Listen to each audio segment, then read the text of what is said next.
Et bonsoir le chat. Est-ce que vous allez bien? Est-ce que vous avez passé un bon lundi, une bonne reprise? Est-ce que tout va bien? Écoutez, nous ça va pas trop mal, apparemment jusque-là. Bonsoir Mathieu. Euh, Moi ça y est, vous me connaissez, vous en avez marre de moi. Je suis Colin, je suis développeur Java chez Hippon. Excellent lundi, et toi? Bah très bien, très bien. Et ce soir, eh ben, je suis là avec Timothée pour finir l'article qu'on a commencé la semaine dernière. Bonsoir Timothée. Salut Colin, salut tout le monde. Est-ce que tu te représentes un peu en 2 secondes? Oui, bah allons-y, ouais. Donc moi je travaille aussi chez Hippon, ça fait 1 an que je suis chez Hippon, comme Colin. Et je suis consultant cloud DevOps chez Hippon, et avant je venais plutôt du milieu Java, donc j'étais développeur plutôt back-end. J'ai à peu près 8 ans d'expérience au total, dont 4 et demi en cloud DevOps et 4 en Java. Ok. Et Est-ce voilà. que le son c'est tout bon? Parce que la dernière fois on a mis un moment à se rendre compte que les niveaux étaient pas bons et que Tim était vachement plus fort que moi. Enfin, en son, hein, parce que bon, de manière générale, ça on le sait, on pourra rien y faire, mais en son, je peux bouger des curseurs et ça va bien se passer, ça va réparer. Donc n'hésitez pas à nous dire si les niveaux sont corrects, si le son est bon avant qu'on attaque. C'est ok? Bon, c'est ok. On peut faire des trucs. À tout moment, je peux faire des réglages et être un Jean-Michel de la régie de qualité. C'est good. Eh ben, nickel, merci. Donc ce soir, on est là pour continuer l'article qu'on avait commencé la dernière fois, qui s'appelle toujours Gestion des branches dans GitLab, mais on hésitait sur le titre. Et après, un retour qu'on a vu la dernière fois du chat, c'est que par moment, Tim était en train de faire une démo et des choses. Bonsoir Gnuc. Pendant que moi, je faisais de la rédaction des trucs, on nous a dit ça pourrait être bien d'avoir une scène avec les deux. Alors j'ai tenté un truc pour que ce soit à peu près lisible, mais je pense que c'est pas génial, mais j'ai ça, voilà. Donc j'essaierai ça. Si vous voulez, quand moi j'écrirai, j'essaierai de vous mettre ça pour voir si c'est pratique ou pas. Ce truc-là, écoutez, on verra bien. Et si c'est naze, et si ça casse les yeux, et si on comprend rien, et ben vous me dites, et puis on change d'avis. Il n'y a aucun problème. Et ben Tim, du coup, on commence par se relire le monde idée, parce que je sais qu'il nous restait des trucs à écrire, mais on a surtout beaucoup de rédactionnel à faire. Et puis de toute Ouais, ça façon, sera on va relire et exactement. puis reprendre un peu. Euh, On repasse pas sur l'intro, on l'avait déjà relu, je crois. Pareil oh, sur les rappels sur les pipelines, on va tu, pas tu perdre veux trop de pas. temps là-dessus. Bon, comme tu Si tu veux veux. tout relire, on lit Ouais, tout? ouais, Allez. ouais, lis tout. Je repartage le lien, donc vous pouvez tous commenter dessus, y a aucun problème, on prend les retours avec très grand plaisir. Et je pense que tu peux relire. Ok, alors dans la bataille des repositories Git, GitLab a certainement gagné les dernières batailles, notamment grâce à une CI/CD redoutable. Parmi les possibilités que nous, Timothée Colin, apprécions tout particulièrement, la possibilité de déployer des environnements dédiés aux branches Git pour leur donner un cycle de vie propre. Ouais, je crois qu'on avait passé un petit peu de temps déjà à reformuler l'intro, ça me paraît pas déconnant. Ouais, ça me paraît Peut-être bien. Je passer. vais ajouter les liens vers nos pages d'auteurs sur le blog. Ok. T'en as une, toi? Euh, Oui, c'est t'as déjà probable. écrit. Ouais, j'avais fait un article il y a quelques mois. Tu sais si t'as changé ton Slug ou pas? Aucune idée. Bon, je vais voir. Non. Ou alors je sais pas écrire ton prénom à tout moment, hein. Non, t'as pas dû changer ton Slug. Tu te rappelles de ton article? C'était gestion automatisée des certificats Let's Encrypt, non? Ah Tape oui, juste Let's avec Encrypt. Let's Encrypt, ouais. Je vais Tu trouver. devrais trouver, je pense. Ouais, c'est ça. Ah bah il y a quelqu'un qui t'a mis le lien, j'ai l'impression. Parfait. Il s'appelle Timothée. Non, c'est Ah c'est non, ouais, d'accord. non, c'est Gnuc qui est utile, hein. Enfin là, il est à son maximum, disons. Merci. Hop, et c'est bon. Je Alors, peux ajouter ton lien. ok, cool. Après, il y avait la première partie, petit rappel sur les pipelines. Donc, la première étape pour créer un pipeline GitLab dans un projet est de créer un fichier GitLab CI.yaml à la racine. Il est possible d'importer d'autres fichiers de configuration GitLab dans le cadre d'un monorepo. Et donc là, tu avais rajouté le lien vers l'article du blog Hippon en question, Colin. Ouais. Je vais juste vérifier qu'il fonctionne. Ouais, c'est bon.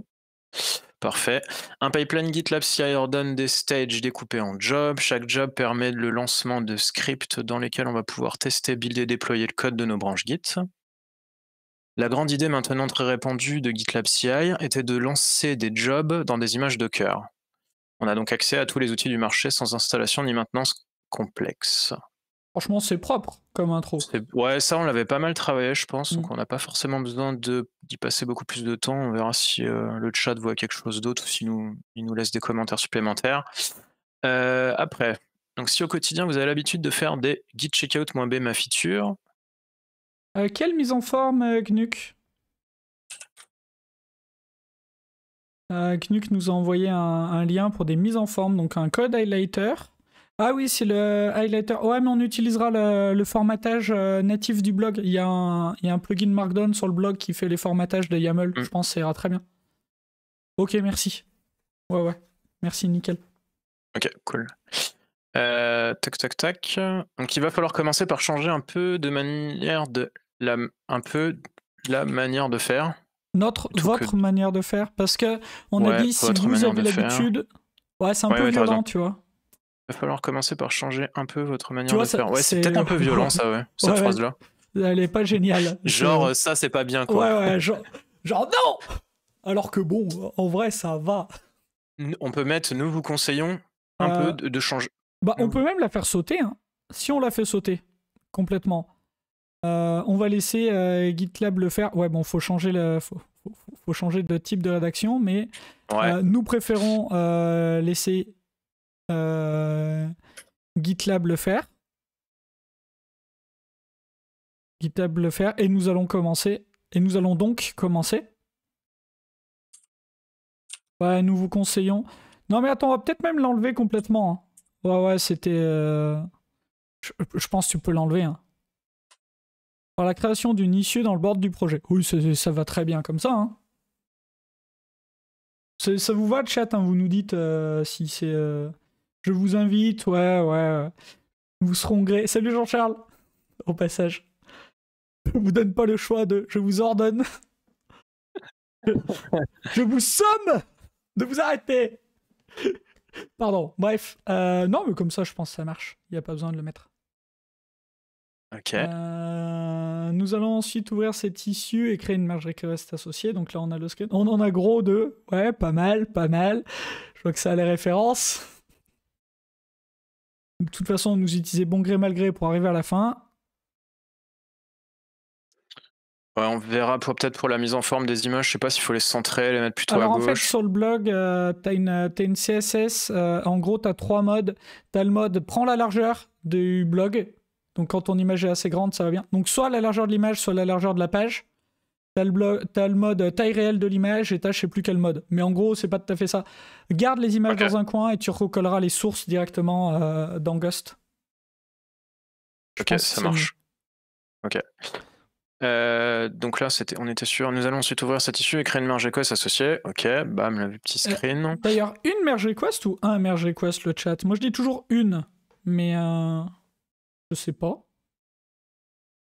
Pour moi, c'est une request.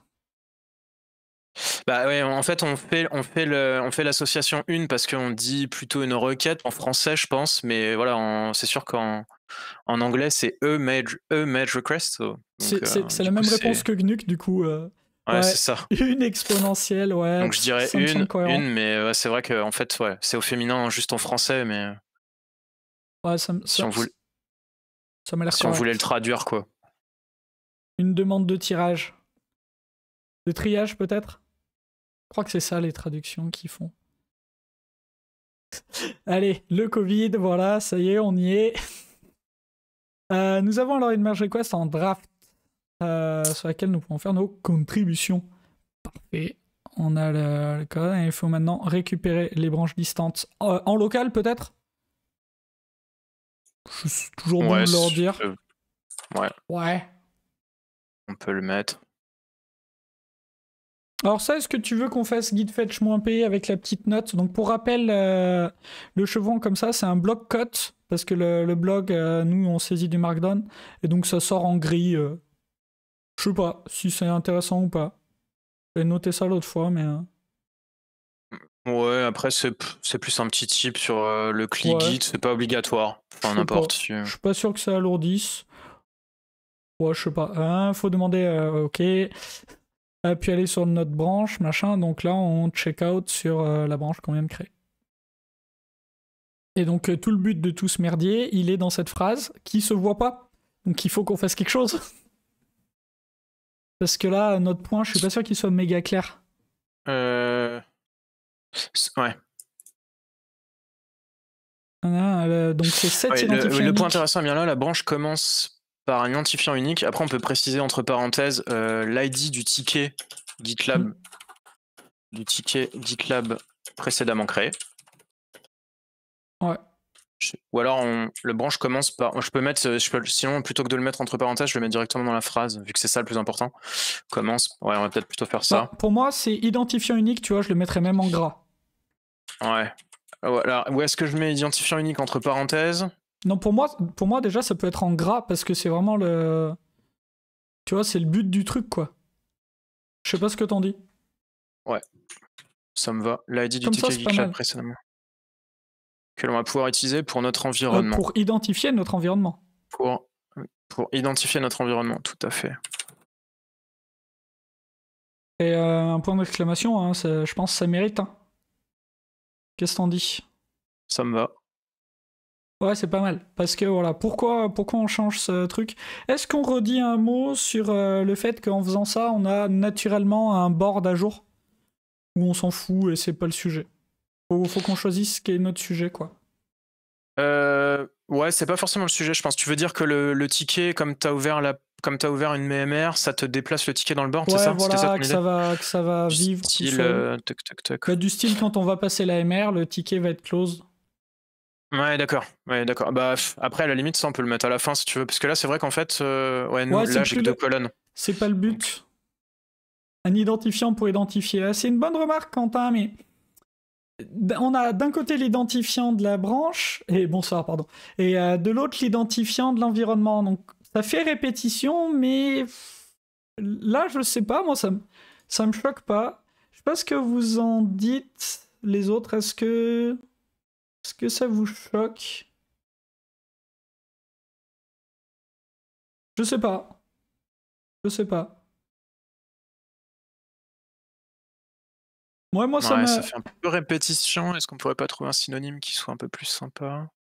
C'est une bonne remarque, je trouve. Ouais, non, mais c'est vrai.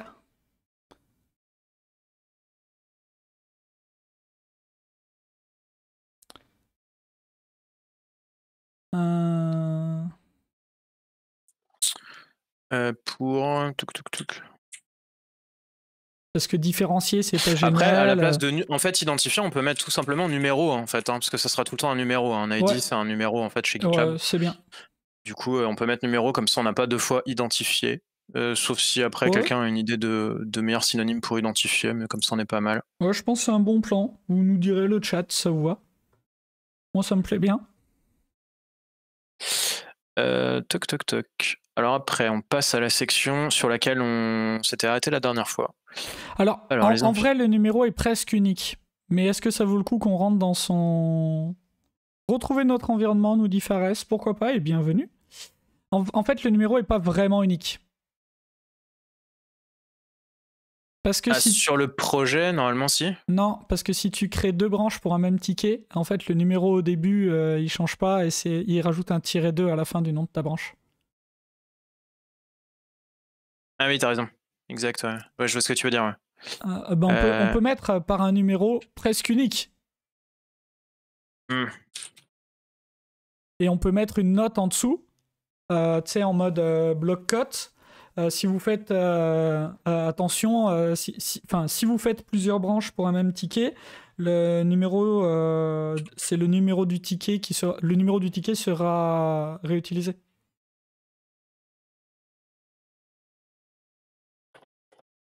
Tu vois, et on peut même mettre un attention au début, quoi. Je me demande.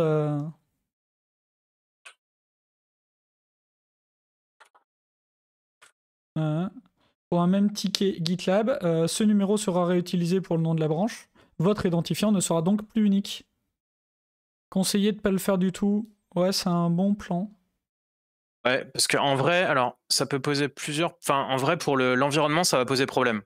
Parce que là, du coup, la façon dont on a fait, dont on a nommé, enfin en fait, la fameuse variable GitLab short là, qui est un peu plus tard dans l'article, et ben elle aura la même valeur pour les deux branches, donc c'est pas terrible parce que du coup, si on a des jobs, enfin tous les jobs vont taper sur le même environnement. C'est Et ça, du coup, potentiellement, la première branche va écraser la deuxième ou l'inverse, quoi.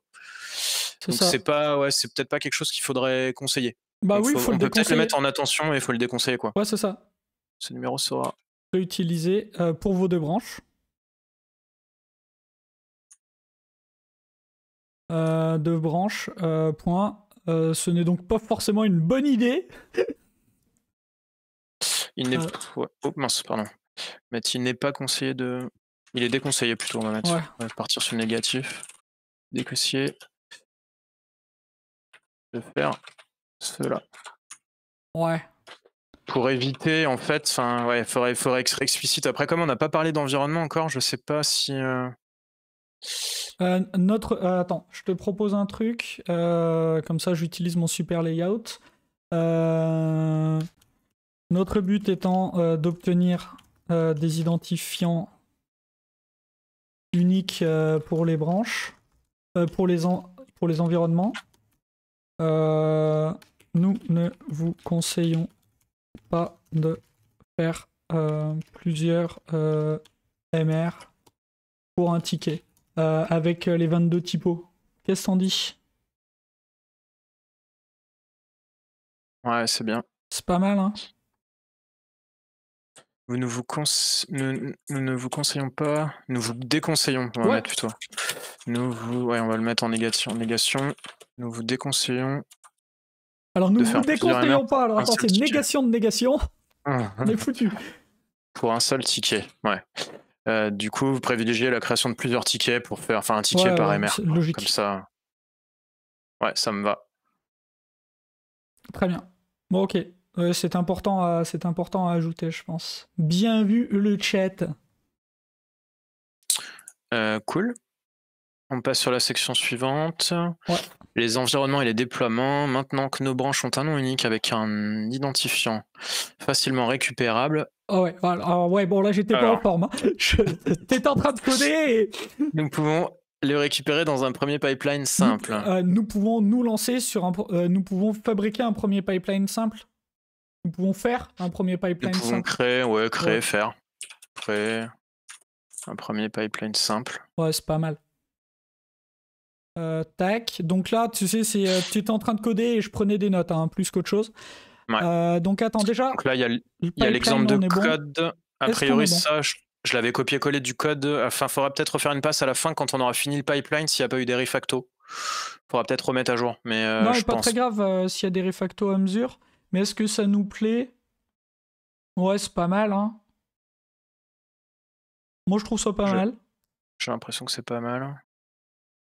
Est-ce qu'on parle du piège à con dans lequel je tombe à chaque fois? Je vais dire que je suis un con. Qui est que si tu as un stage avec un only et un stage sans only, ça va te faire deux pipelines séparés. Et qu'à chaque fois, je comprends pas pourquoi. Ah oui. Et c'est je vois ce que tu veux dire. très perturbant. Alors, en fait, ouais. C'est vrai qu'on peut le mettre. Je sais pas si c'est vraiment l'intérêt de l'article. On peut le mettre en note si tu veux, sans rentrer trop dans les détails. En sachant que, pour rappel, moi, dans le code, là, après, j'ai créé un espèce de job chapeau. Dans lequel, en fait, j'ai mis le only dessus. Et tous nos jobs étendent de celui-ci. Ouais, c'est peut-être pas la peine. Donc, du coup, c'est pas forcément la peine. On peut le mettre en note si tu veux. Mais je suis pas sûr que ce soit forcément. T'as raison, c'est pas la peine. C'est pas la peine. Ok. Alors, nous utilisons ici la variable d'environnement. Alors, celle-ci, on va la mettre entre cotes. Tac. Qui fait partie des variables injectées dans les jobs par GitLab CI. Donc là, normalement, j'ai mis la page Define Environment, machin. C'est Mathieu qui m'a filé ça. Impeccable. Nous faisons ensuite une petite fonction. Ouais, j'avais pas fait d'effort. Nous faisons une petite fonction shell. Une fonction shell, ouais. Une fonction shell nous permet d'extraire le numéro de la branche. Tu vois, il n'y a pas besoin de nous faisons machin. Une fonction SH, je sais pas. Une fonction SH nous permet. Ouais, petite fonction, c'est voilà, une fonction c'est bien. Oui, petite. Oui, ça n'a pas forcément d'intérêt, ça apporte rien en effet à la fonction. Une fonction SH nous permet d'extraire uniquement le numéro de la branche et mettre ce numéro dans une variable d'environnement. Et de le mettre. Plutôt que émettre ce numéro et de le mettre. Ouais. Enlever ce numéro, je peux le faire. J'enlève ce numéro. Ouais. On sort Nolwenn, qui fait partie des variables injectées au pluriel. Merci Nolwenn. Ouais, on voit les morceaux que j'ai écrits tout seul quand Timothée faisait du code et que j'essayais d'animer le chat, d'écrire, de machin. On fait bien la différence. Y a pas de problème. On sent qu'il y a eu moins d'efforts de fait. Ok. Donc là, ça permet d'expliquer un peu la fonction, et ouais. C'est bien. Ça explique la première version du pipeline, c'est bien. Pour éviter de définir plusieurs fois cette fonction, nous utilisons une feature de YAML. Est-ce qu'on met un lien là vers la page de YAML ou pas du tout? Pas forcément, c'est pas obligé. Bah chat, dites-nous si vous avez un lien bien sous la main, on le met. Ah oui, d'ailleurs, c'est vrai que... Ouais, c'est ça. C'est les encres. Est-ce que... Ouais, si tu l'avais marqué. Ouais. Une feature de YAML qui permet d'insérer directement les instructions définies à l'endroit voulu avec une encre. Bah, alors, je sais pas si... J'ai mis la syntaxe en fait. Non, ouais, c'est bien. C'est bien. Je sais pas si c'était une bonne idée. Pour la définition et... Ouais, c'est très bien. Non, c'est bon. Parfait. Là, je trouvais ça pas mal. Donc... Alors après, encore... Ouais. Je sais... Non, si, c'est bien. Je pense que c'est bien, c'est clair. Je pense que c'est clair, en fait. Faut juste que les gens comprennent que ça, là, c'est arbitraire, en fait. Encore. Ouais, je pense. Ils peuvent le remplacer. Ils peuvent... En fait, je sais pas si on met genre un truc genre your encore. On peut, ouais. On peut. Un truc comme ça. Vous nous dites, chat, hein, si c'est... Vous êtes les premiers lecteurs, hein. Nanana. Donc une petite note que j'ai mise, tu vois, je me suis dit, bon, le only, on n'était pas obligé, donc je vais le noter, quoi. Partie only est là pour limiter les cas dans lesquels le job est lancé. Elle n'est pas obligatoire pour le bon fonctionnement de cet exemple, mais nous vous recommandons fortement de limiter ces exécutions pour éviter la consommation inutile de ressources. Ouais, c'est très bien ça. Ça te va? Ouais, c'est bien. En plus, je crois qu'on en avait parlé la dernière fois, c'était pour dire d'éviter de lancer des jobs à chaque fois qu'il y a quelqu'un qui crée une branche, quoi. Ouais, c'est ça. Et qui push une branche temporaire. Hein. C'est vrai que ça, c'est très bien. Toc. On parle pas de CI skip, ouais, non, c'est rien à voir avec l'article. Ouais, après, j'ai peur que ça rallonge l'article, ouais, inutilement. Je suis d'accord. Alors, le pipeline n'a pour le moment qu'une étape. Voilà, donc là, on a mis une petite capture d'écran. Le nom de notre futur environnement apparaît bien dans les logs. Donc ça doit pas être shell, ça doit être sh, là, je pense, la bonne notation. Ouais, tout à fait. Tu as raison. Bon, j'ai fait une connerie. Oh, c'est moi qui ai fait n'importe quoi. Hein. Alors en plus, là, c'est même pas vraiment... J'ai fait un copier-coller de la console GitLab. Ouais. C'est pas très gênant. En fait, ça, là, typiquement, le commentaire, là, dièse collapse multiline command, c'est un truc qui est généré par GitLab. Est-ce qu'on n'enlèverait pas la commande au-dessus? Je sais pas. Tu vois, est-ce qu'on met pas juste un git branch short 2? Juste le résulte? On peut. Pour moi... C'est un log, en fait. Hein. On peut mettre juste ça. Hein. C'est ça.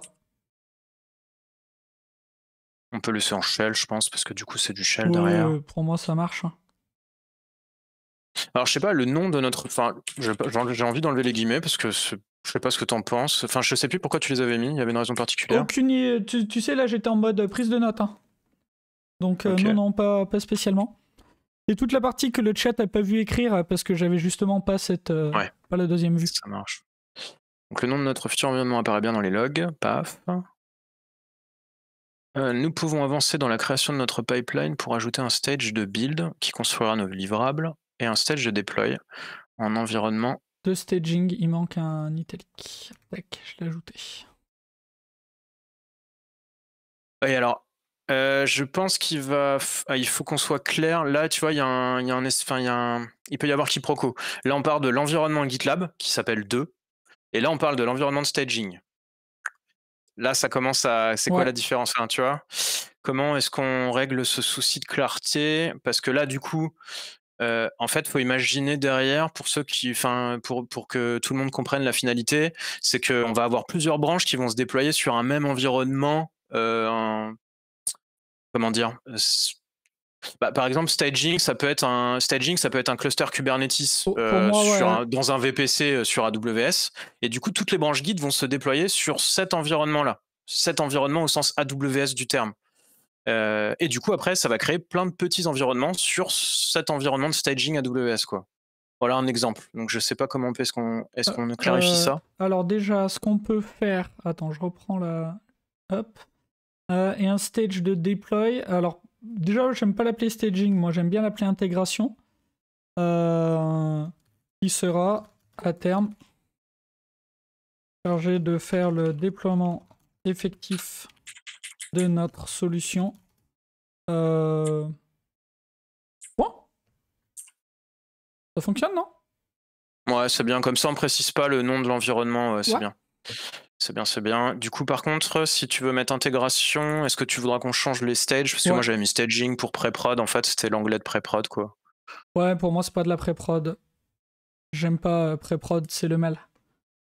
Quoi, on peut mettre deploy intégration.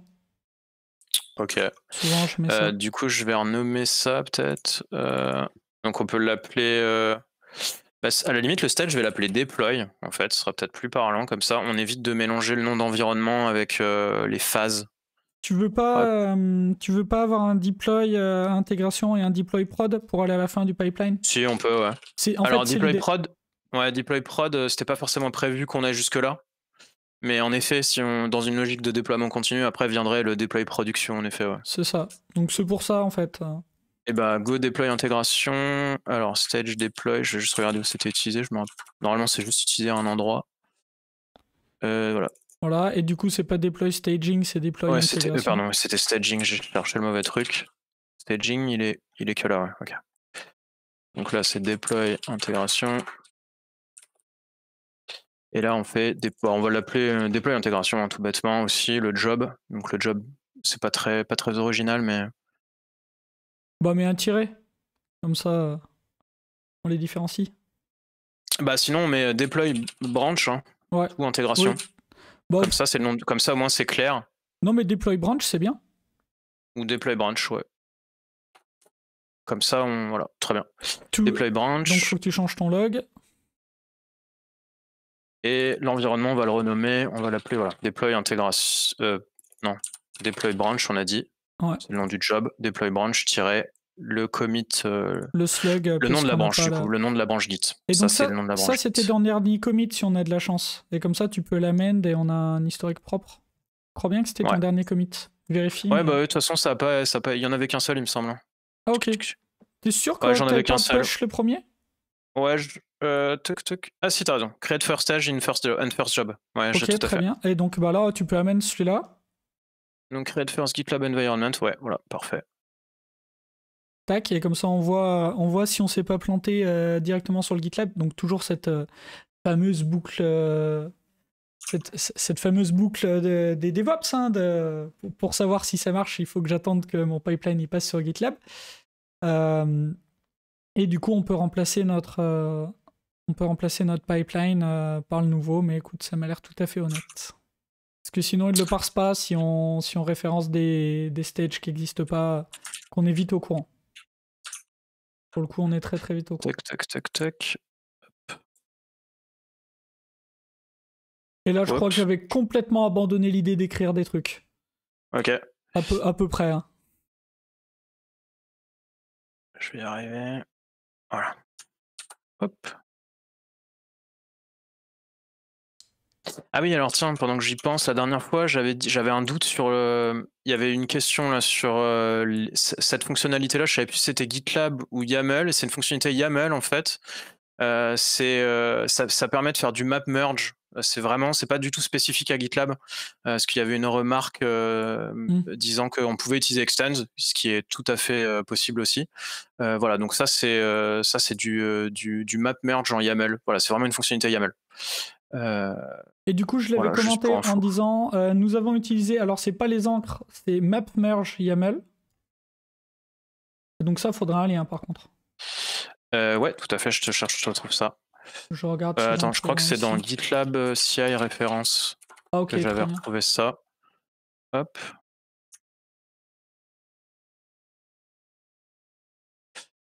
Map merging, voilà, c'est une feature, tac, hop, on va mettre un petit lien. Ouais, et là on est bien.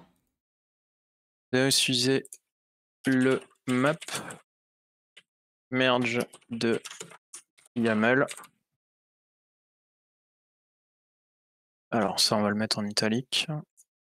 Et un petit lien sur ma... Ouais, tac. Nickel. Pour faire Pour les... faire les... Ouais, pour Ouais. faire les héritages entre les... Pour faire des héritages entre les jobs, ouais. Voilà. Nous aurions aussi pu utiliser les mécanismes de parent job qui fonctionnent avec les insertions de fichiers les uns dans les autres. Et c'est le lien sur l'article parent job. Ok, top. Voilà, et donc okay, là, très bien. fallait faire de la rédac, quoi. Alors, tout doux, je me rappelle plus ce qu'on voulait mettre ici. Est-ce que c'était une capture d'écran? Expliquer le pipeline, parce qu'on l'a pas forcément. Ah oui, on l'a pas fait, ouais, t'as raison. Tu vois, il y a rien, quoi. On a mis, on avance, et voilà, et 2 pages de code plus tard. Ouais. Alors, on peut commencer par quoi? On a rajouté le job de build, ça a pas un... Ah si, faut commencer tout de suite à expliquer peut-être ça, là. Parce que ça y était pas avant, hein, si je me rappelle bien, si, ça y était déjà? C'est la note, c'est la petite note. Ouais, c'est ça. Dans la V1, on n'a pas le default job, en fait. Ouais, c'est la note de l'héritage. Donc pour moi, c'est bon. Ça, c'est la note. Les encres, on en avait parlé un petit peu avant, donc ça va. On peut juste dire rien de... On a rajouté un job de build. Bon, de build, c'est pas forcément... Si, il faut qu'on parle d'environnement et d'artefact. Ouais. Artifact et environment pour moi. Ouais, on a juste rajouté le job de build, je sais même pas si on le met, parce que ça apporte pas grand chose, c'est juste pour... Il a rien de nouveau. Hein. Ouais, il a rien de nouveau. Ouais, je pense qu'il faut qu'on se concentre là-dessus, ouais. Et tu vois, les scripts, on n'a rien à dire. Et pour moi, il faut qu'on parle des artefacts et de l'environnement. Ouais. Donc, comment... Bah vas-y, est-ce que tu as une idée? Comment est-ce qu'on se... Alors, on peut commencer par... parce qu'en fait, on va se concentrer, donc c'est dans le job deploy branch.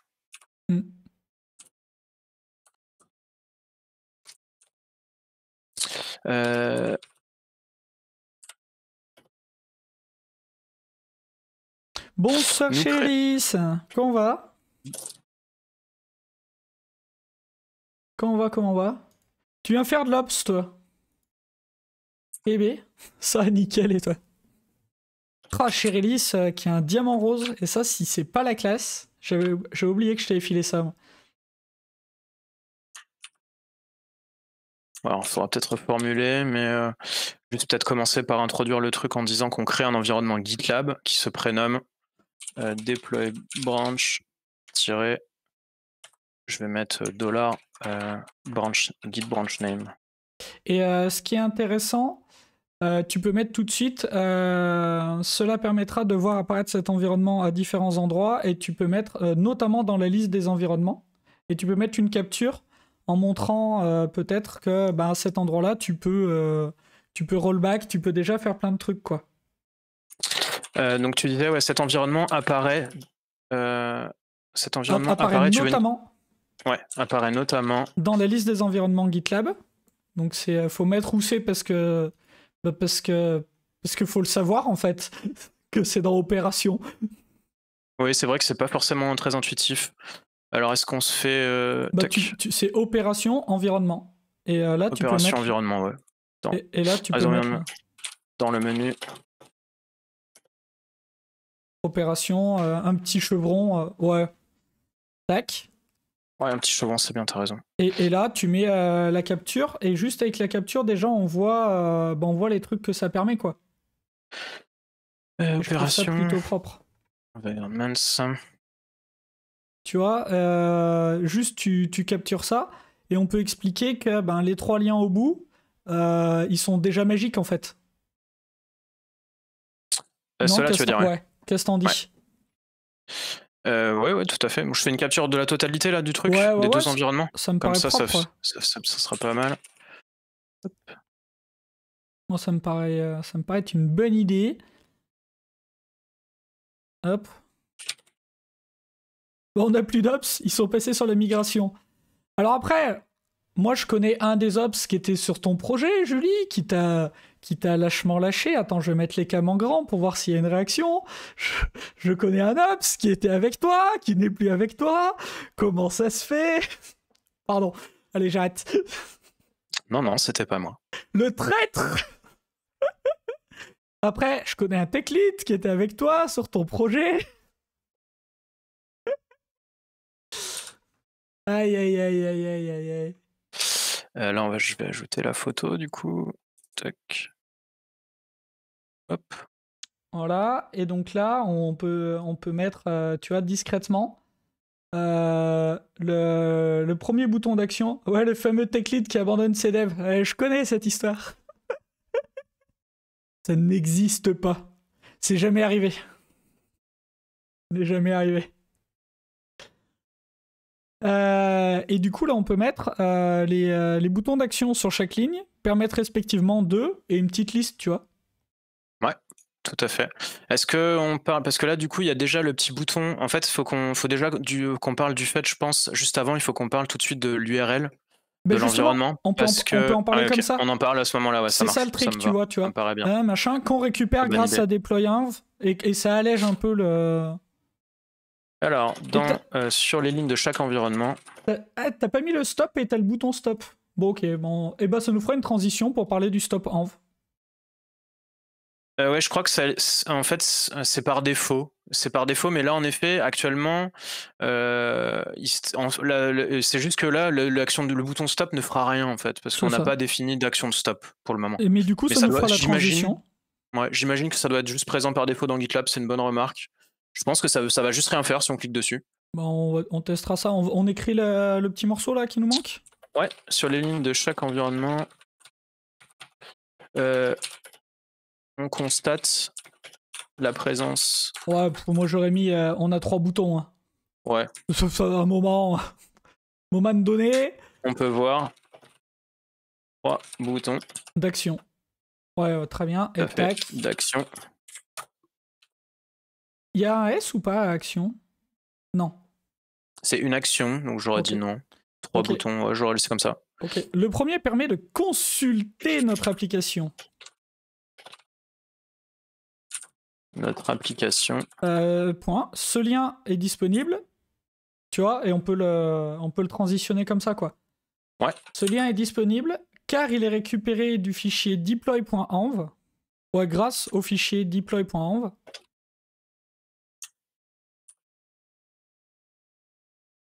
Que nous avons mis.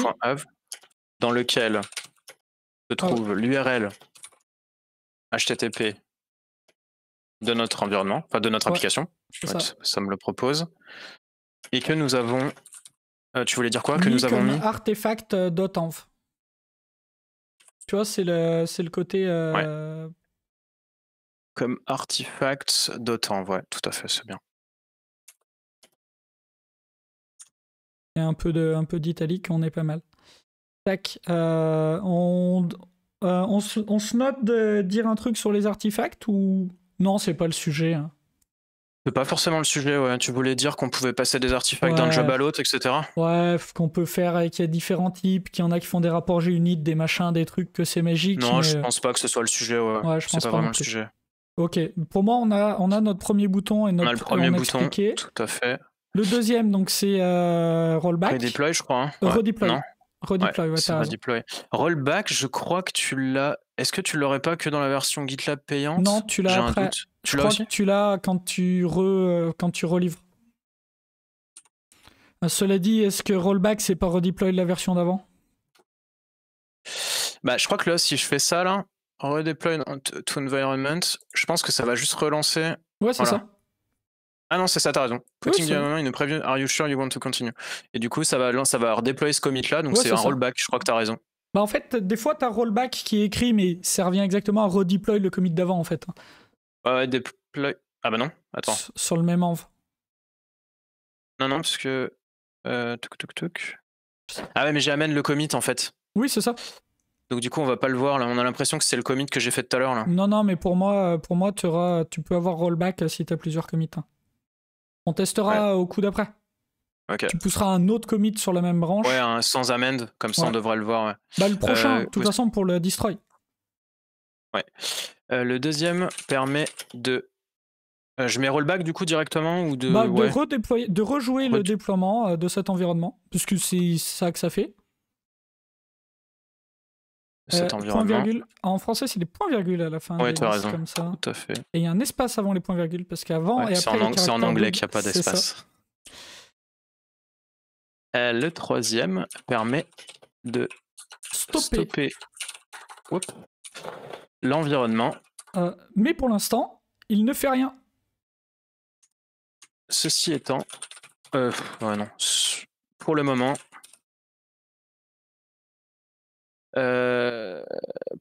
le stop sera impossible car nous n'avons pas défini. Non, c'est peut-être trop long. À mon avis, tu le supprimes juste de GitLab. Hein. Pour le moment, il n'arrête pas vraiment l'environnement. Il va te le mettre en stop, mais il va pas vraiment l'arrêter. Bah, on peut tester, hein, si vous voulez. On peut tester. Je vais essayer de cliquer dessus, mais je pense que ça va rien faire comme on n'a pas défini l'action. Ah, s'il le supprime quand même, il le supprime. Le met en stop. Ouais, c'est ça. Il le met en stop, mais derrière, il s'est rien passé. Hein. Soyons honnêtes. Je viens de réveiller les enfers. Je pensais pas. Alors, on est en train de savoir quel type d'espace il faut mettre avant, après les 2 points. je ne pensais pas. Je suis désolé. Action. Alors. Donc, aura simplement pour effet de supprimer l'environnement de la liste GitLab. De la liste des environnements démarrés. Parce qu'il y est en fait, mais il est dans stop. Alors ça va faire beaucoup de fois environnement là. Pour le moment, cette action aura simplement pour effet de supprimer. D'arrêter l'environnement pour GitLab. Point. Ça suffit. Ouais. Environnement. Pour GitLab. Ouais, mais d'arrêter, c'est pas très clair. En fait, ça arrête pas là, justement. C'est ça l'idée. Dans GitLab, ça le met dans arrêter. Ah oui, je vois ce que tu veux dire. Oui, ça y est, j'avais pas compris. Là maintenant, il est dans l'onglet stop. Il est dans stop, ouais. Normal. Il est dans stop, exact. Ouais. Donc pour moi, il est bien arrêté pour GitLab. Ouais. En fait, c'est juste que derrière, on l'a pas vraiment arrêté d'un point de vue code. Parce que là, on a déployé notre appli, mais on n'a rien détruit parce que notre job de destroy est pas prêt. Ça va être notre étape d'après. Donc là, tu peux corriger ça. D'arrêter l'environnement pour GitLab. Point. Il y a un to-do à se noter sur les rollbacks, peut-être. Oui, c'est pour le deuxième. On verra, mets un / to-do. Est-ce qu'on parle des rollbacks? Ouais, rollback, point d'interrogation. Et pour moi, derrière, tu vois, donc il y a la petite note sur l'héritage, et on est bon, et on peut faire le job de stop. On laisse la note map merge, machin. Et derrière, en dessous, là, le to-do, il est maintenant temps d'arrêter vraiment notre environnement en ajoutant un stop job, et là, on met juste le morceau. Qu'est-ce que t'en penses? Ouais, ça me va, ça fait bien le lien. Là, il est maintenant temps de réellement, entre guillemets, je vais mettre réellement arrêter notre environnement en via un nouveau job. Ouais. Contrôle-I. Ouais, c'est vrai. J'ai pas encore l'habitude. Il y a un nouveau job qu'on appellera, je sais pas comment d'ailleurs. Via un nouveau job, 2 points, et là tu mets. Et là on mettra les codes YAML. Ouais. Et basta. Ça me va. Je te fais le template. Ouais. Alors. Du coup, on en était là. Alors, on va se faire un nouveau stage. Du coup, on l'appelle comment? À quel moment tu as fait une blague Kezak? C'était par rapport à quoi? Fatigue. Bon, bah, c'est destroy intégration. Non, c'est destroy branch. Destroy branch, en fait, plutôt, ouais, parce que destroy intégration, ça peut laisser penser qu'on va détruire l'environnement parent, quoi. Et qu'est-ce s'appelle le Rio Kezak. Destroy branch. Ok, c'est bon, j'ai la blague. Donc, bah, le stage. Bah, c'est destroy branch, du coup. Oui, moi aussi, je t'aime, Gnuk. Alors, ouais, non, la première chose à faire, pendant que j'y pense tout de suite. Le Wen manuel. Ah non oui, le Wen manuel, on peut le mettre aussi. Je sais pas ce qui est le plus important. En fait, la première chose à faire, c'est qu'il faut se rappeler que ce job-là. Ou alors, attends, je le mettrai après ça. Variable là, on va le faire après. On va d'abord faire le script et on va mettre le Wen manuel après aussi. Alors, script, ça va être un truc tout bête. Hein. On va juste faire encore un écho, hein, en sachant que dans cette partie-là, pour rappel, si par exemple vous êtes en train de déployer sur un cloud provider, vous pouvez lancer du Terraform Destroy pour détruire vos ressources sur votre cloud provider. Vous pouvez lancer des scripts, quels qu'ils soient, Puppet, Ansible, que sais-je, des scripts shell qui vont aller nettoyer des ressources et undeploy votre application de là où elle est déployée. Donc nous, on va juste faire un écho. On va mettre Destroy. Puppet, cet outil a vraiment un truc que je kiffe. C'est que Puppet, il y a un master, et c'est donc le master of Puppet. Voilà. C'est ce que j'aime dans Puppet. Voilà, le Puppet master. Alors, notre environnement, il s'appelle TAC. Je vais le mettre... J'en peux plus de toi. C'est parce que t'as pas de culture musicale, ça, Chérélis.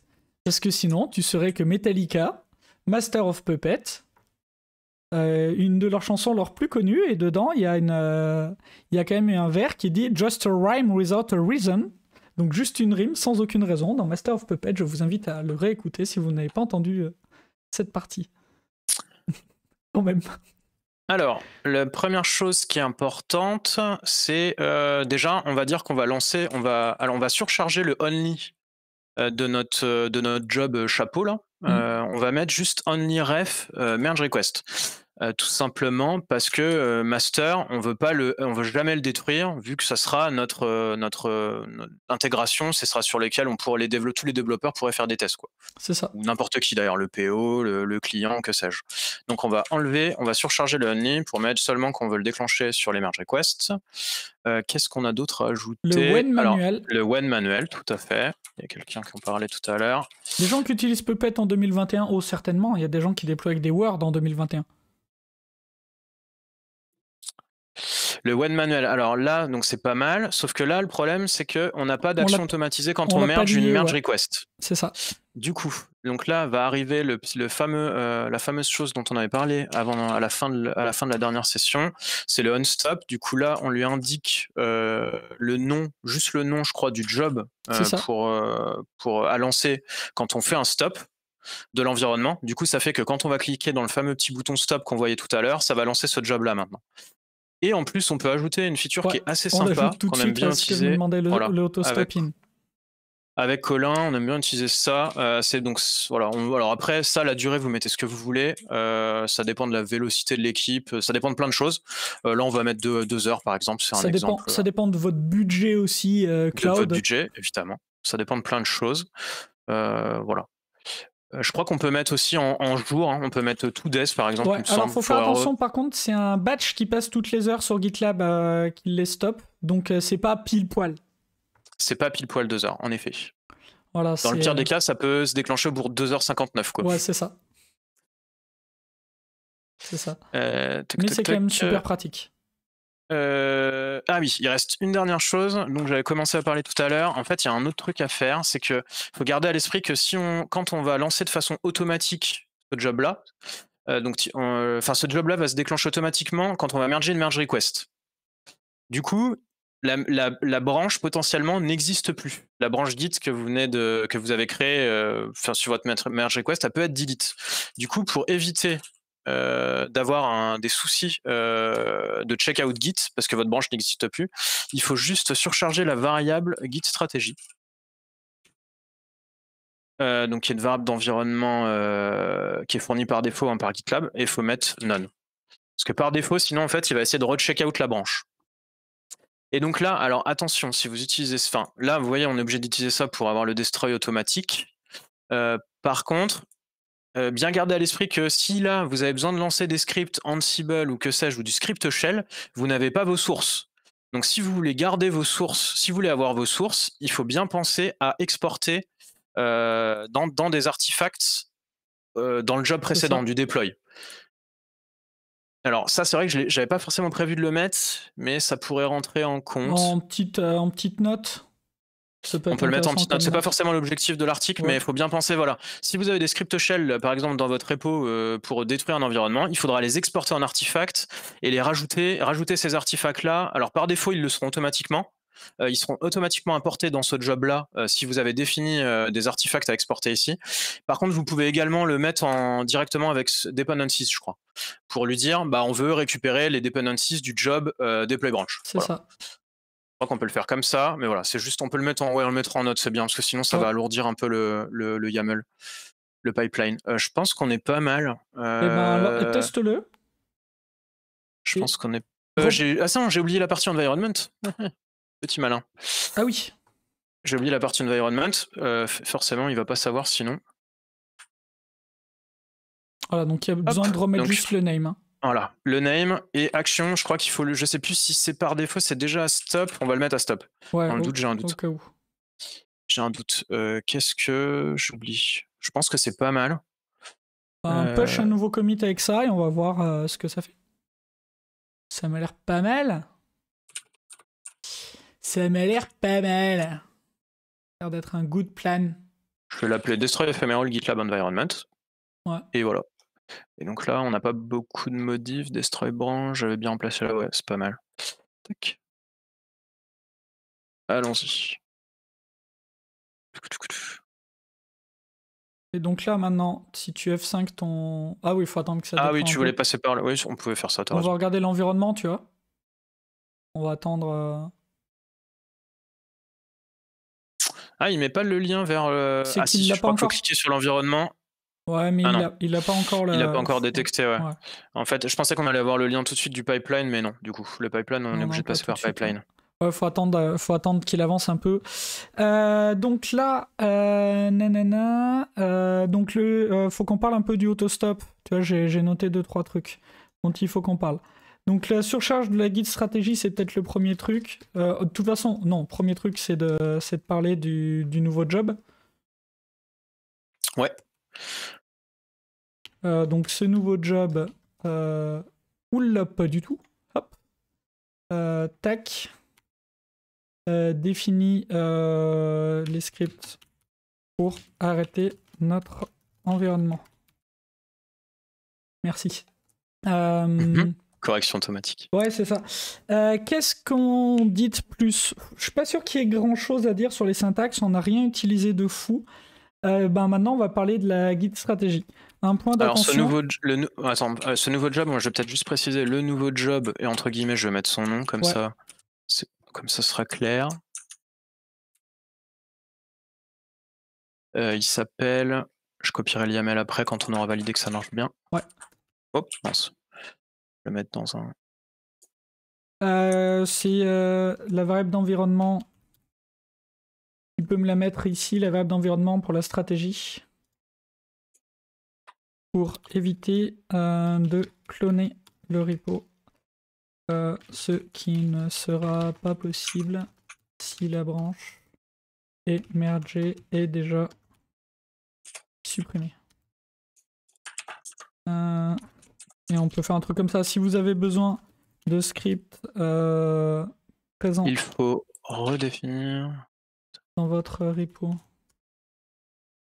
pour le stage de destroy. Il faut, pardon, c'est pas redéfinir, c'est surcharger. Ouais. La valeur de la variable d'environnement guide stratégie à none.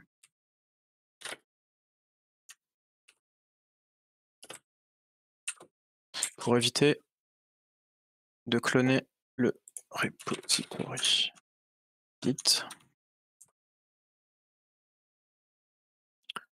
Mais si la branche, j'arrête de faire CTRL J. Ce ne sera pas possible si la branche est mergée si la branche a déjà été supprimée. Ouais. Parce qu'en a déjà, ouais, juste ça, a déjà été supprimé, a déjà été supprimé. Si vous avez besoin de scripts présents dans votre repository pour le stage de destroy, virgule, il faudra les mettre dans un artifact. Dans un job Dans un précédent. Dans un artefact, point. Parce que c'est le bordel, ma phrase, elle veut rien dire. Faudra les stocker dans un artefact. Vous pourrez ensuite... Ouais, je vais peut-être mettre un lien vers Artifacts, du coup. Ouais, je regarde là. Artifacts Pass. Voilà, c'est typiquement le genre de truc que j'utilise souvent. Je vois là, Artifact Pass. Je mets un lien vers ça directement. Ouais, je crois qu'il n'y a si qu'une seule façon de faire. Et si tu je crois que c'est ça. un lien vers les dependencies des jobs aussi, et il sera l'autre truc dont on a besoin. Tout à fait.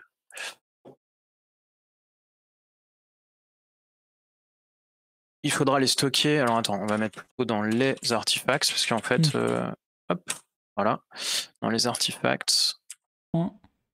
Et ça, je vais mettre un lien directement dans les artifacts. Ouais.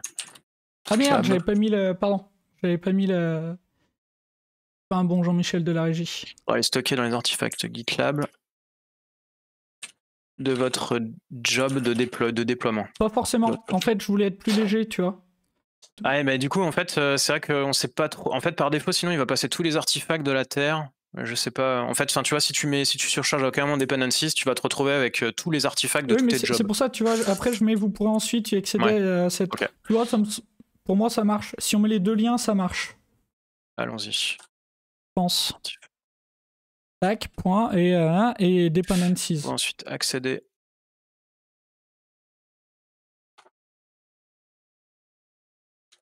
À ces artefacts en utilisant les dependencies des jobs. Et là, je mets le lien vers dependencies. Je me rappelle plus où est-ce que c'est foutu ça. Ah, mais ça doit être celui-ci en fait. Ouais, c'est ça. Hop.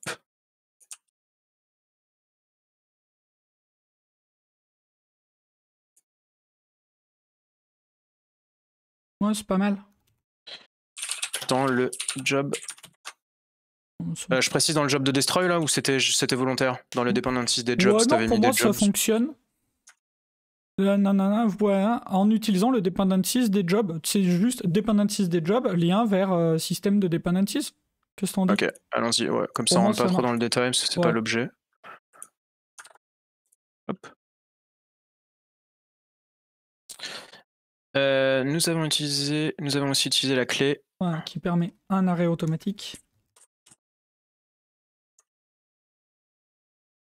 De l'environnement après une période donnée. Cela permet de ne pas payer pour un environnement inutile. Tac. Et il est toujours Alors possible. attends, parce que là du coup on parlait du job destroy branch et là tu switches sur le job deploy. Je pense qu'il faudra faire un focus peut-être après. Je te propose qu'on termine avec destroy branch. Et après on précise qu'on modifie deploy. On a modifié le job de deploy pour ajouter autostop in. Et puis on n'a pas ajouté que ça d'ailleurs, on avait ajouté onstop aussi. Ça me va. Ah oui, alors je vais mettre. Nous avons ajouté toc toc toc.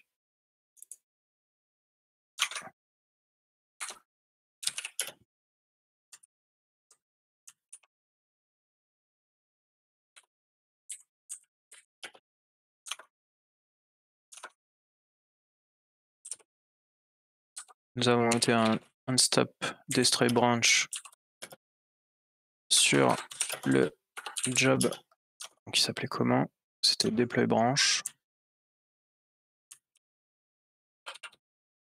Pour définir le job à invoquer lors de la destruction de la branche, en fait.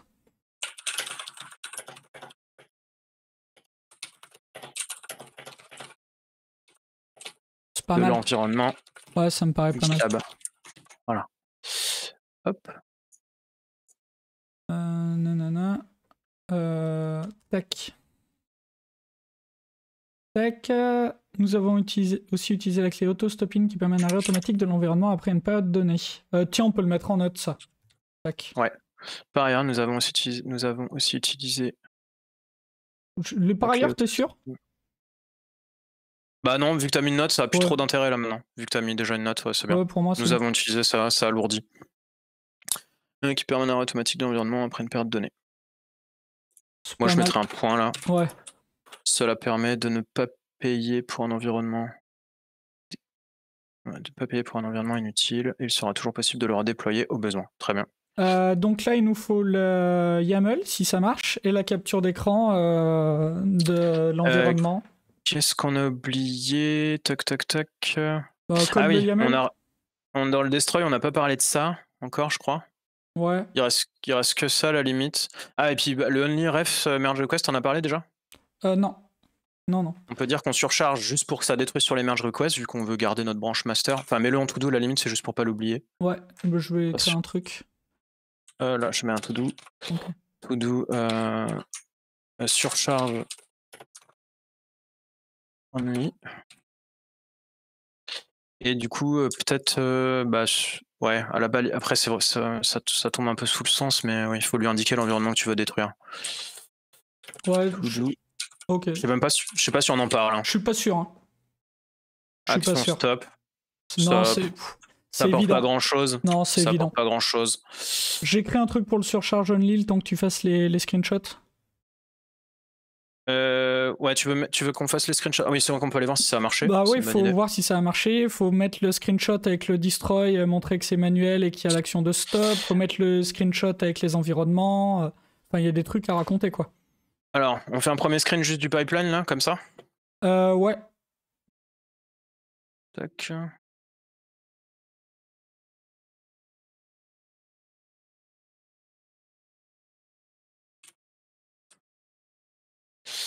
Destroy job. Est-ce que je le lance tout de suite ou tu voulais faire t'avais proposé une autre capture, Colin? Ouais, sur les environnements, normalement, t'as un nouveau truc qui a dû apparaître. Voilà. Donc là, le pin m'intéresse et le rollback aussi. Tu vois, là, tu dois avoir... deploy... Ah, c'est le deploy to, ok. Ouais, ok, donc ça, on s'en fout. Mais le pin m'intéresse. Bonsoir, Boudu! Et bienvenue. Et tu vois, la capture avec le pin pour expliquer que c'est lié à l'autostop. Tu vois, je trouve ça pas mal. Je sais pas ce que t'en dis. Carrément, ça me paraît bien. Je prends juste en capture la première ligne, hein, avec notre nouvel environnement pour que ça soit focus sur le nouveau truc. Hop. Nous avons surchargé les parties only. Tac, non, je vais le mettre comme ça, je suis bon. Only du job pour éviter des destroy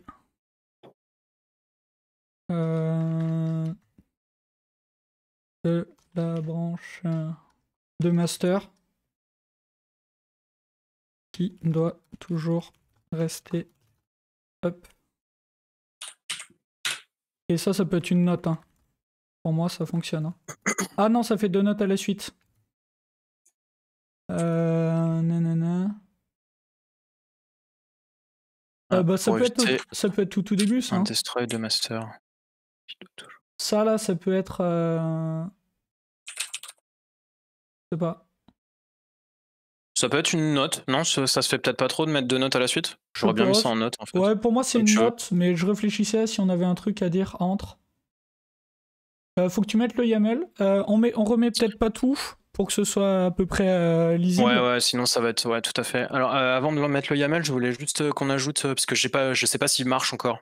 Avant de le tester, je voulais juste qu'on valide où est-ce qu'on met le nouvel environnement. Tu voulais en parler à quel endroit? Ben là, tu vois, nous avons maintenant ce pipeline et ces environnements. Et on parlera du pin dans la note. Alors ces environnements là, j'en ai pris en capture, j'ai pris en capture que le dernier. Hein. Ouais, et ce sachant qu'en plus tout à l'heure on en a supprimé un. Et ce nouvel environnement, ouais, tout à fait. Tac, voilà, paf, le nouveau job, machin. Nanana, auto-stopping, nanana. Il est possible d'empêcher... à tout moment, j'arrive à taper un accent circonflexe. Mais alors ça, chat. D'empêcher cet arrêt automatique en cliquant sur... Merci. Comment ça s'appelle un pin en français? Sur l'épingle? Non. Sur l'épingle, ouais. C'est bien, c'est l'épingle, ouais, c'est ça. Dans les environnements. Il est aussi possible. Sur l'épingle, qui est apparu? Qui est apparu dans les environnements? Tac. Alors notre plan est peut-être pas génial, mais on va voir. Faut qu'on se bouge un peu. Parce qu'on était tranquille. Et il va falloir qu'on avance un peu. Ouais, parce qu'il est déjà 19h05, ouais. Du coup, je vais tout de suite tester le stop. On le lance d'ici, tu veux le lancer d'où? Là, c'est pas mal, ouais. Ouais. Allons-y. Bah, écoute, je crois que ça a fait des machins.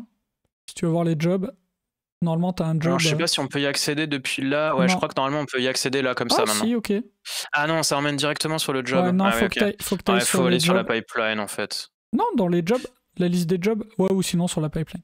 Ah mais attends, en fait, ça se trouve c'était le bon lien. En fait, le job est déjà fini. J'ai pas fait attention. Oui, comme il fait rien. Ah non, ça amène vers le deploy branch. C'est bien ce qui me semblait. Ouais. Donc ça, le problème c'est que ça emmène pas vers le destroy. Voilà, le destroy branch il s'est lancé là. Et donc là, on a bien lancé notre nouveau job, Destroy Branch, Destroy Environment, tac tac tac, voilà avec son petit nom. Alors pourquoi t'as remis Deploy Branch? Parce qu'à mon avis, ouais, on n'aurait pas dû l'appeler Deploy Branch, le nom de l'environnement. Pas grave. Ouais, c'est pas trop gênant. En fait, j'ai mis le nom du job suffixé par le nom de la branche. Ouais. Après, c'est totalement arbitraire ça. Hein. Non, c'est pas mal. Il faut juste que ce truc-là, ça soit unique. Donc normalement, avec dès qu'on intègre le nom de la branche Git, on est bien. Ouais, on est pas mal. Et bah écoute, pour moi, on peut mettre la fin du YAML. Tout à fait. Alors, est-ce qu'on remet... Parce que là, du coup, on parle du on-stop et auto-stop-in aussi. Pour moi, tu peux remettre le deploy, mais virer tout le début, tu vois. On met 3 petits points, ouais. Ouais, ça marche, ça me va.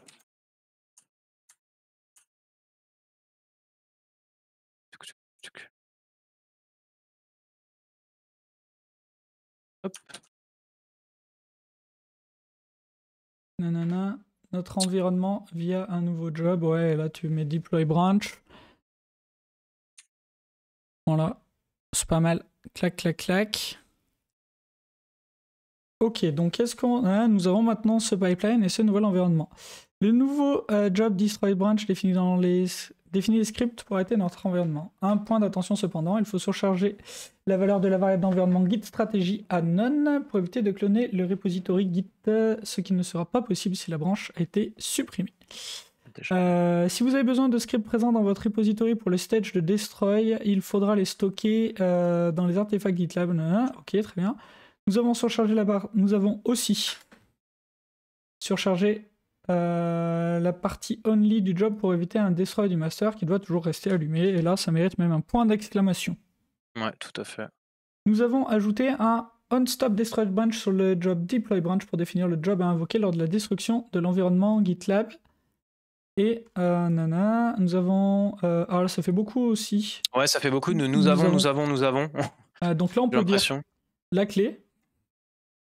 La clé auto-stop in permet un arrêt automatique de l'environnement. Ouais, je vais faire pareil au-dessus, je pense. Ouais. Je vais mettre la directive onStop destroy branch sur le job deployment permet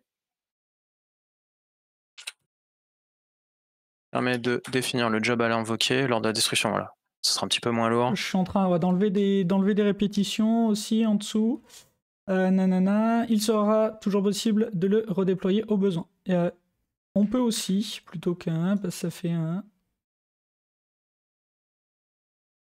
On peut aussi empêcher cet arrêt automatique en cliquant sur l'épingle qui est apparue dans les environnements.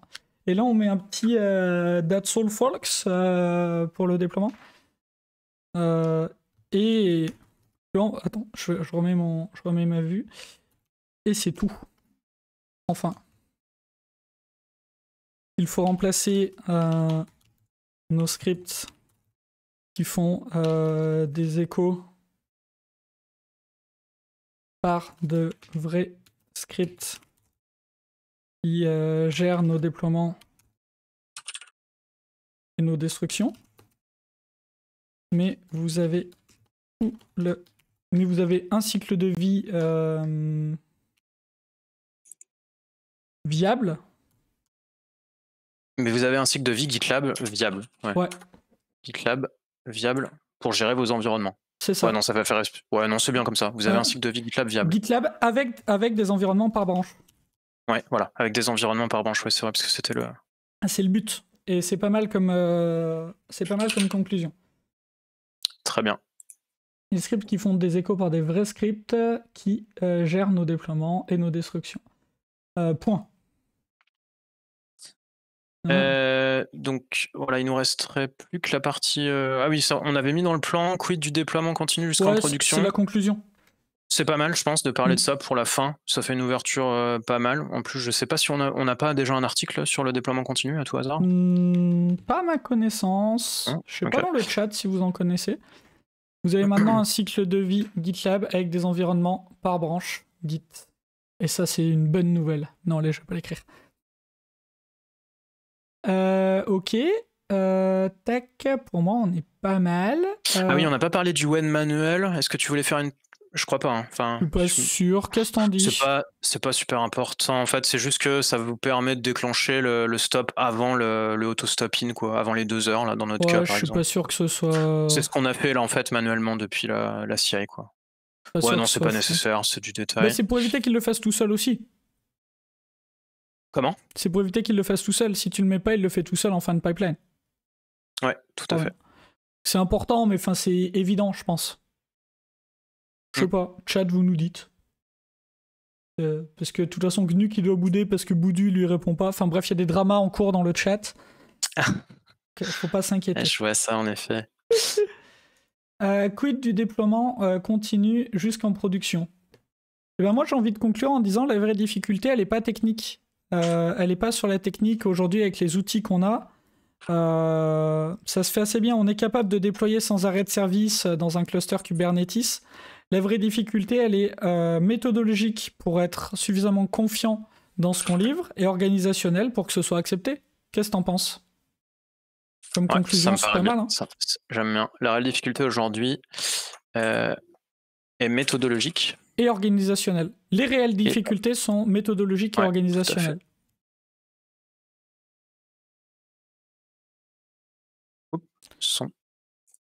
Méthodologique et organisationnel.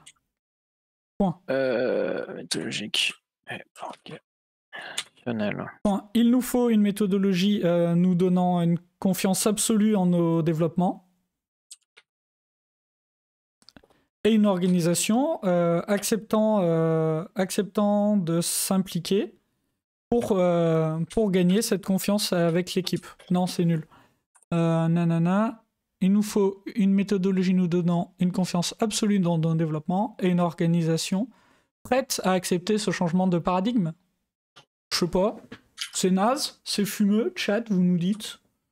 Je trouve ça pas mal. Avec les outils à notre disposition, les réelles difficultés aujourd'hui sont méthodologiques et organisationnelles. Il faut, pas il nous faut, il faut une méthodologie.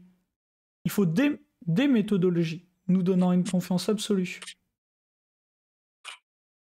dans nos développements et une organisation prête à accepter ce changement de paradigme. Point d'exclamation. C'est propre?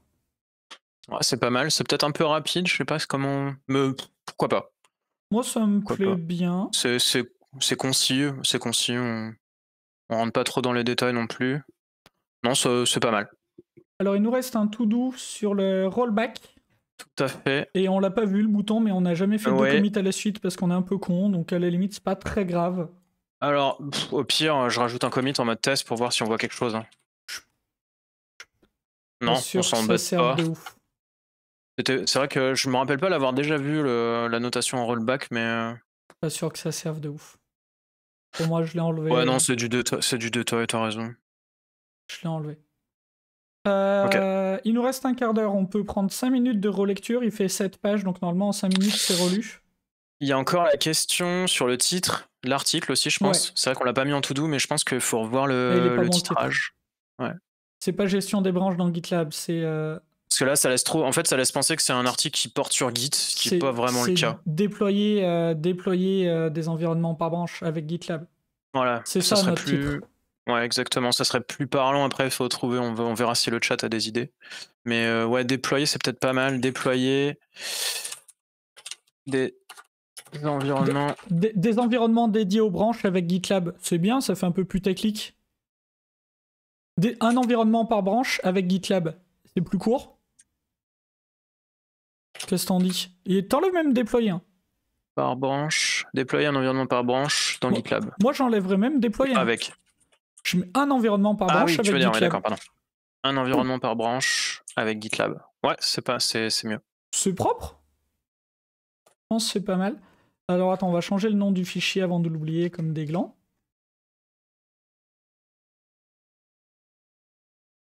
Je fais la relecture? Eh bah ouais, vas-y Colin si tu veux. Dans la bataille des repositories Git, GitLab a certainement gagné les dernières batailles. Non. Putain, on a une répétition de la première phrase, on est nul à chier. Ouais, dans la bataille. Bah, dans la guerre. Ouais, puis on va enlever les guillemets en fait, parce qu'on n'a pas forcément besoin. Ouais, si, pour guerre, si. Ouais, si, ça va. Ouais, parce que c'est pas vraiment une guerre, quoi. C'est propre. Dans la guerre des repositories Git, GitLab a certainement gagné les dernières batailles, notamment avec une CI/CD redoutable. Je sais pas. Notamment grâce à une... Je sais pas ce qui est le plus... Notamment grâce... Tu gagnes une bataille grâce à des atouts. Ouais. Tu gagnes avec des atouts. Ça marche, les deux marchent. Ok. Parmi... Y a pas un espace de trop, là? Ouais, il y en a un de trop, t'as raison. Parmi les responsabilités que nous, parmi les possibilités que nous, Timothée et Colin, apprécions tout particulièrement, la possibilité, deux fois possibilité, et sérieux, de déployer des environnements dédiés aux branches Git pour leur donner un cycle de vie propre. Bah en fait, t'enlèves les deux points. Déployer, voilà. Ouais, nous apprécions... Parmi les possibles. Déployer des environnements dédiés aux branches Git. Ouais, non, mais c'est bien là. Ou bien, on t'enlève les deux points et tu mets celle 2. Et c'est plus fluide. Parmi les possibilités que nous apprécions tout particulièrement, celle de non. Non, 2 points, c'était mieux. Ouais, parce que, alors après, sinon, ça fait une phrase bizarre. En fait, on a l'impression qu'il n'y a pas de verbe. Non, là, c'est bien. Petit rappel sur les pipelines. La première étape pour créer un pipeline GitLab sur un projet est de créer... Putain, mais... Et d'ajouter un fichier .gitlab.ci à la racine. Bon allez, je vous laisse. Bonne cuisine chez Alice. À plus. Et d'ajouter un fichier GitLab.ci à la racine. Il est possible d'importer d'autres fichiers de configuration GitLab dans le cadre d'un monorepo. Un pipeline GitLab.ci ordonne des stages découpés en jobs. Chaque job permet le lancement de scripts peut-être en italique, non c'est français aussi, dans lesquels nous allons pouvoir tester, builder, déployer le code de nos branches Git. La grande idée maintenant très répandue de GitLab CI était de lancer les jobs dans des images Docker. On a donc accès à tous les outils du marché sans installation ni maintenance complexe. Il n'y a pas une virgule après marché par hasard? J'ai un doute. Laissez GitLab gérer vos branches Git. Si au quotidien vous avez l'habitude de faire des git checkout-b, ah ouais non ça va pas. Si au quotidien vous avez l'habitude, nous préférons ça va pas. Nous vous conseillons, et effectivement le chat avait raison tout à l'heure. Non, là tu laisses. Si au quotidien vous avez l'habitude de faire des machins, mais tu vois ça peut pas être nous préférons. Nous vous conseillons de laisser GitLab... le faire. Point. Nous allons donc commencer par la création d'une issue sur le board du projet. Alors, donc tu peux enlever le nous allons sur ensuite, parce que pour moi c'est ensuite. Pour ensuite, parce que tu vois, ça faisait 2 fois nous allons. Ensuite, ouvrir cette issue et créer une merge request associée. Ensuite. Tu voulais mettre quoi là? J'ai pas compris. Je sais pas, il y avait une répétition sur nous allons. Ouais. Ensuite. Il suffit d'ouvrir une issue. D'ouvrir cette issue, ouais. Ah non, pardon. Là, on a créé l'issue, faut aller l'ouvrir. Oui.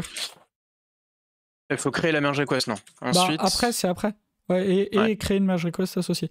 C'est bien. Ensuite, Il suffit d'ouvrir cette issue et de créer une merge request associée. Next. Nanana. Nous avons alors une merge request en draft sur laquelle nous allons... Ah, ça fait beaucoup de nous allons, nous avons, nous machin. Ouais, c'est ça.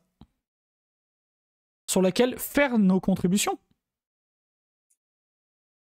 Tout simplement. Ouais, très bien. Ça fonctionne. C'est moins lourd. Il faut maintenant... bref. On pourrait mettre... Ouais, pourquoi pas. Supprimer les points, puis aller sur notre branche.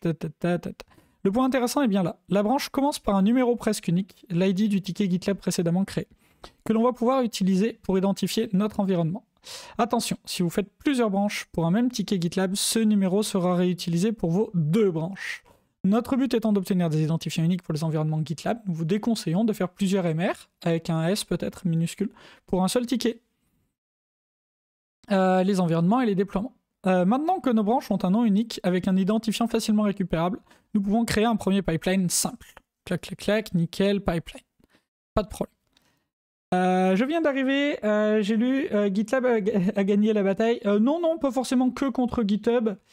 Et comme j'aime bien poser des questions chantes, la CI performante de GitHub avec GitHub Actions, je voulais juste votre avis pour la question. Désolé si vous avez déjà répondu.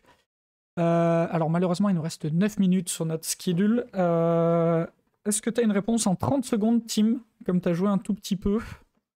Ouais, le problème c'est que j'ai pas vraiment un retour d'expérience en production, donc je pense pas être pertinent pour répondre à la question. Moi j'ai testé un petit peu, j'ai poké 2-3 fois GitHub Action, c'est pas mal, j'aime bien. Après voilà, j'ai pas vraiment de retour d'expérience d'utilisation en production avec du déploiement continu comme on a déjà pu le faire avec GitLab chez Ypon. Donc ouais, je peux pas vraiment répondre à la question. Je pense que, en tout cas, à mon avis, GitLab est plus mûr parce que plus ancien sur le marché, GitHub Action, ça a un peu plus d'1 an. Donc ça reste quand même un produit assez récent. Même si ça bouge beaucoup et que, bah, évidemment, comme il y a beaucoup de projets open source GitHub, la communauté a vite enrichi de pas mal de modules sympas. Moi, ce qu'on avait dit au premier live, alors je fais plus de GitHub depuis longtemps, c'est qu'en fait GitLab il m'énerve parce qu'à chaque fois que j'ai un besoin à un truc, il y a déjà le tool qui est fait pour y répondre directement. J'ajoute 2 lignes de YAML et j'ai répondu à mon besoin. Enfin, vraiment, on sent une maturité assez folle sur l'outil. Moi, au quotidien, c'est vraiment un plaisir. Est-ce qu'on répond un tout petit peu ou pas du tout, Temoact? Et j'espère que je n'ai pas écorché ton pseudo. Hop, tu nous diras, on continue la relecture.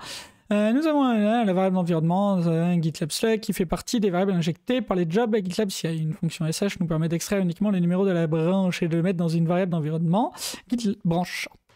Pour éviter de définir plusieurs fois cette fonction, nous utilisons une feature YAML qui permet d'insérer directement des instructions définies à l'endroit voulu avec encore pour la définition et il y aura encore pour l'insertion.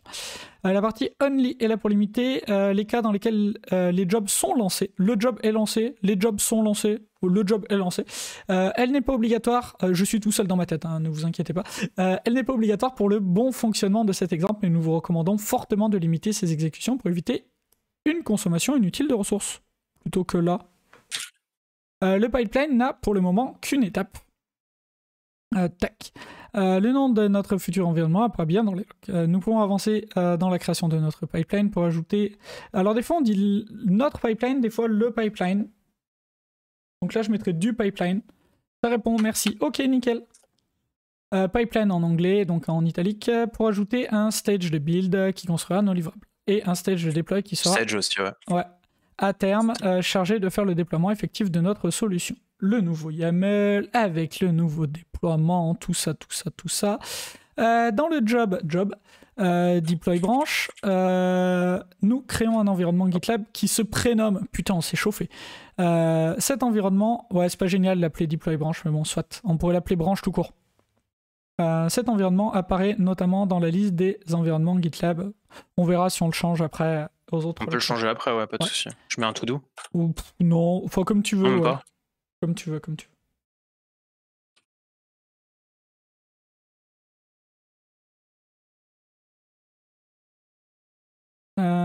Tac, descend un peu. les lignes de chaque environnement, on peut voir 3 boutons. Le premier qui permet de consulter notre application. Cela est disponible grâce au fichier déployant dans lequel se trouve l'URL HTTP de notre application et que vous nous avez mis comme artefact .tomp. Le deuxième permet de rejouer le déploiement de cet environnement. Et est-ce qu'on met en rejouant? Ouais, non, c'est logique. En rejouant le job, machin. On s'en fout. Le troisième permet de stopper l'environnement. Pour le moment, cette action aura simplement l'effet pour arrêter. Il aura simplement pour effet d'arrêter l'environnement dans GitLab. Pour GitLab, je sais pas. Nous avons utilisé le map merge de YAML pour faire des héritages entre les jobs. Nous aurions aussi pu utiliser les mécanismes de parent job qui fonctionnent avec les insertions de fichiers les uns dans les autres. Ce qui n'est pas le cas des map merge. Peut-être à rajouter entre parenthèses.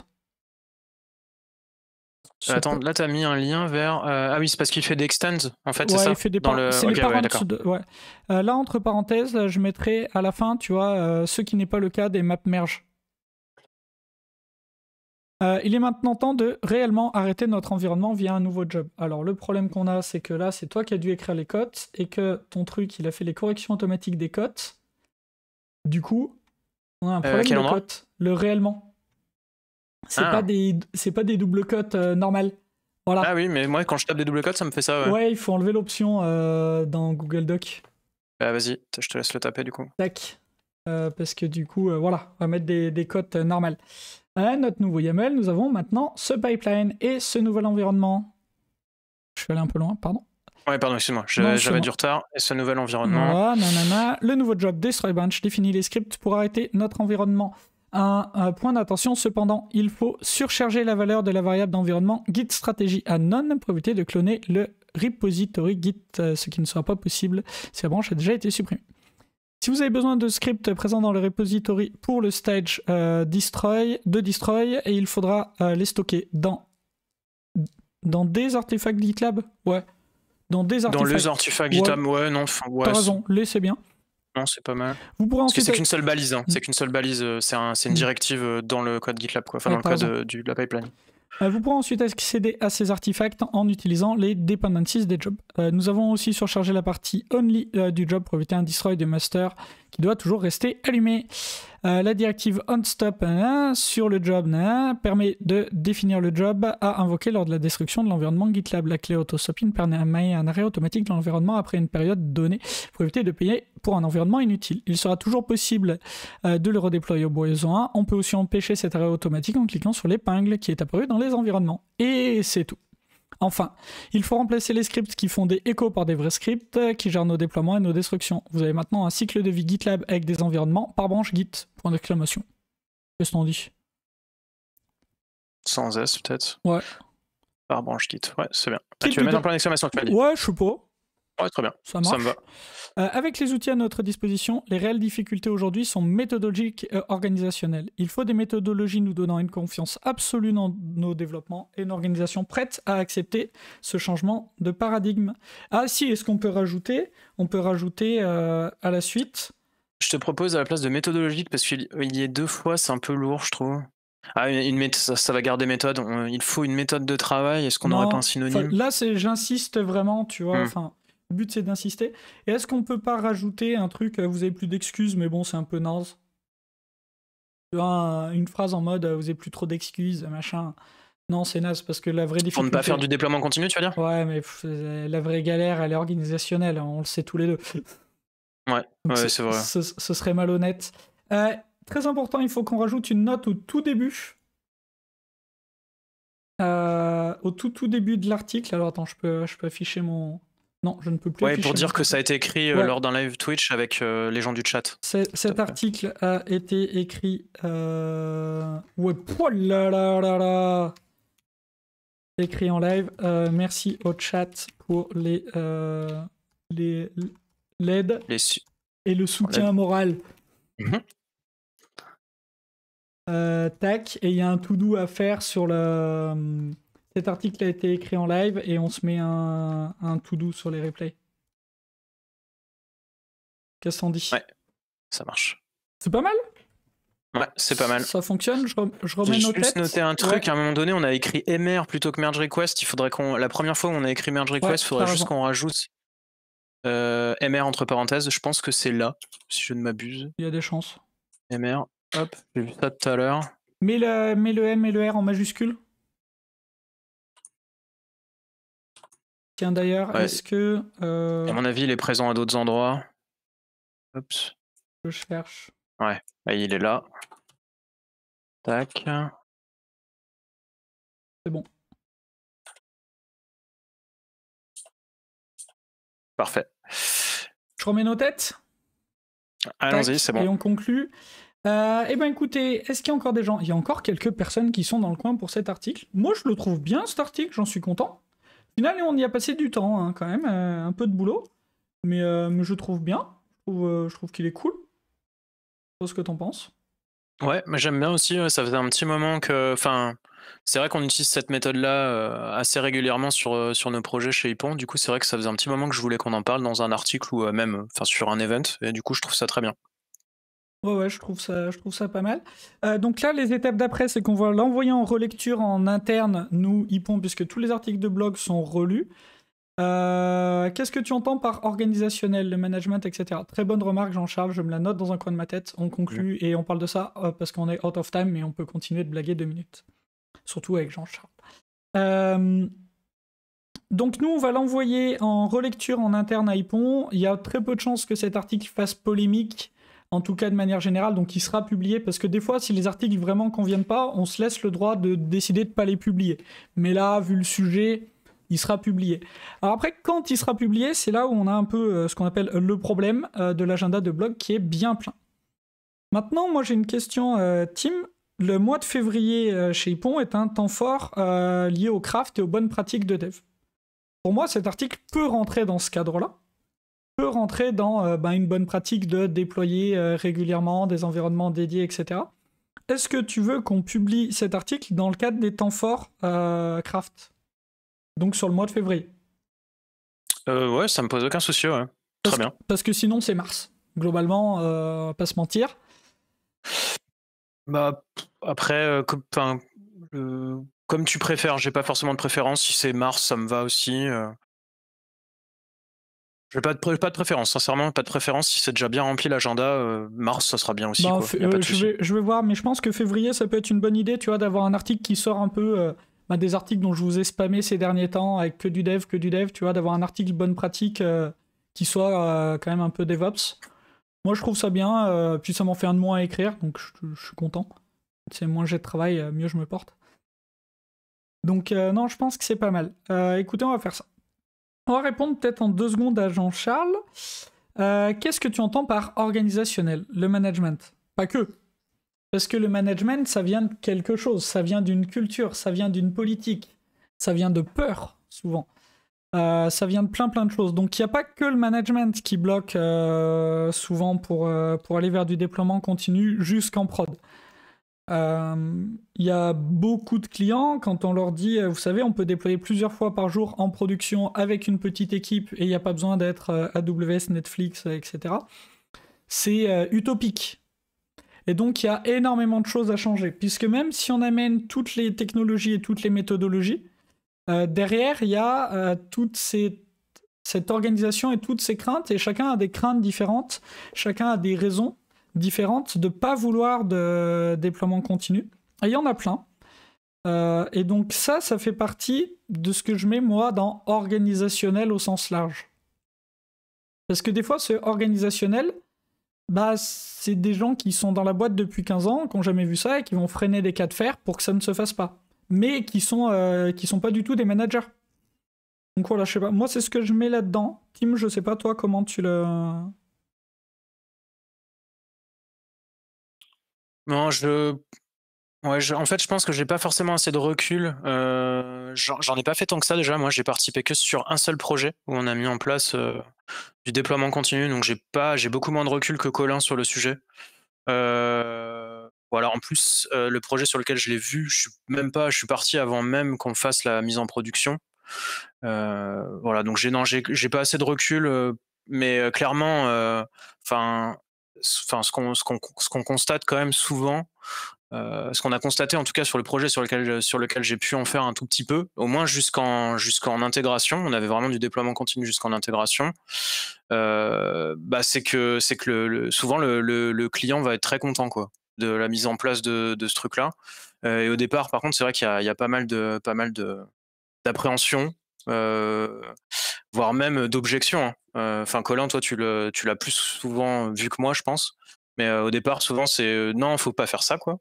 Mais voilà. Après, une fois qu'on a commencé à le faire, les gens sont très contents, quoi. Que ça soit les équipes, les développeurs sont très contents, même des environnements éphémères.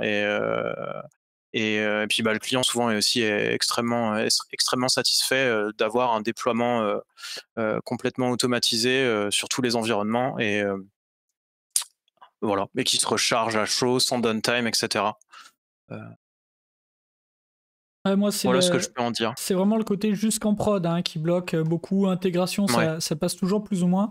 C'est le côté on va déployer en prod toute la journée et ça va bien se passer. Ça réussit pas à tous les coups, cette histoire. Des fois, ça marche et ça marche vraiment bien. Et là, pour le coup, tu dis les clients sont contents quand c'est en intégration. Quand c'est jusqu'en prod et qu'ils reviennent nous voir 3 mois plus tard ou qu'on y reste suffisamment longtemps, ils sont rupts de joie. Ils dépassent le stade de content. C'est juste trop bien en fait. Tu stockes pas ta valeur sur des trucs qui servent à rien. Ta valeur, elle est directement en prod et puis voilà quoi. Donc, Ouais, et puis les problèmes, après, ça va dépendre des clients, mais voilà, enfin, on a déjà, enfin, moi, les problèmes qu'on a vus, c'était aussi, ça peut être aussi politique, quoi.